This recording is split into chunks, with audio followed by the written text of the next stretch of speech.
So, you're at work, but are you really working? Global analytics firm Gallup says 85% of employees across the world are either not engaged or are actively disengaged at work. Not being engaged means less or no productivity and cost businesses up to $7 trillion annually. Not so good news for employers who pay for every second spent working, not appearing to.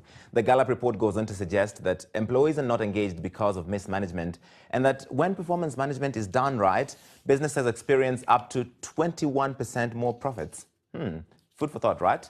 Okay, so to help us chew on that, Farida Akadiri is now with us. She's a business consultant and self-leadership expert and is joining me from Paris. So Farida, why is it that so many employees are bored at work?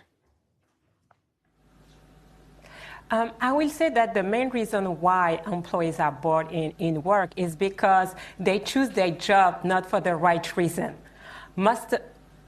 Can you hear me? Yes, go ahead. Okay, so they choose the job, because they have bills to pay, they have done certain kind of degrees, and they believe they have to go this way. So the challenge is they don't have passion, they don't have a purpose, so they cannot fully be engaged because of that. And that's why we can see all the statistics about the Gallup report, because people are not fully passionate, so they cannot give their best. It's as if they can be physically there, but their mind and their heart is somewhere else.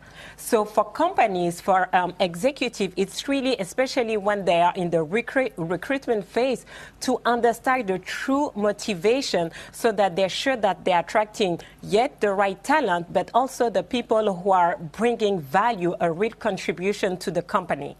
So you spent over a decade at companies like PwC and the French Energy Commission before you started your consultancy. So why is self-leadership so important?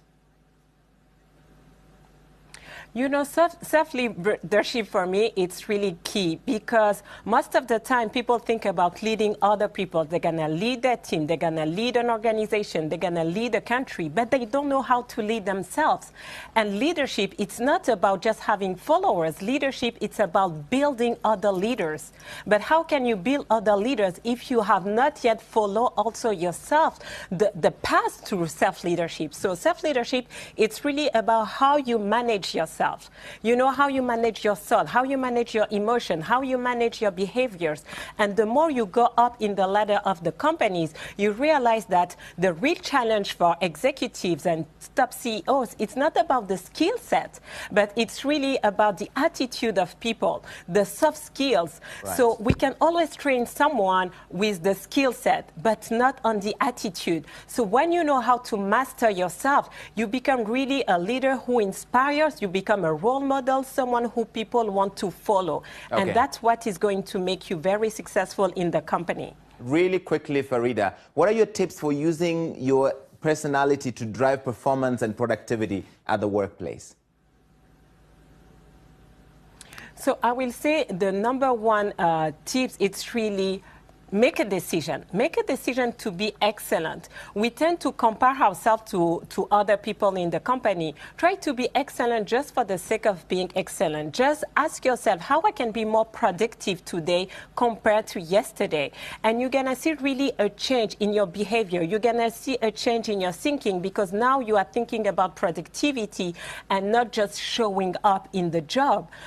So that's really, really important. And also, I also talk about exercising, because sometimes, we just go to work, but we don't take the time to really exercise our body, move the energy so that we can think clearly. And when we do that, we can come with innovative, creative thinking, right, and we can change everything. Farida, thank you very much. Incidentally, the Eiffel Tower behind Farida is marking 130 years this Sunday. Merci à vous, Farida.